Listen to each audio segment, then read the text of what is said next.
சத்துரு செயல்படும் பொழுது கர்த்தர் அமைதியாயிருப்பார். சத்துரு செயல்பட்டு முடிந்த உடனே ஆண்டவர் மொர்தெகாய்க்காக கிரியை செய்ய ஆரம்பித்தார். வேதம் சொல்லுகிறது, எந்த ஆமான், எந்த சத்துரு ஆமென் மொர்தெகாயை கொல்ல வேண்டும் என்று எத்தனைத்து தூக்கு மரத்தை செய்தானோ அதே தூக்கு மரத்திலே கர்த்தர் ஆமானை தொங்க விட்டார். ஸ்தோத்திரம். ஒருவேளை நீ பயப்படாத எனக்கு அருமையான தேவ பிள்ளையே, ஆமான்கள் எழும்பலாம், ஆனால் கர்த்தர் சொல்லுகிறார், நான் உனக்காக எதிர்ப்ப.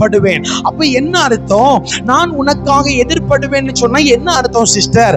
ஆண்டவர் என்ன சொல்றார்? நான் உனக்காக எதிர்ப்படுவேன். நீ எப்படி இரு? நீ சும்மா இரு, நீ சும்மா இரு.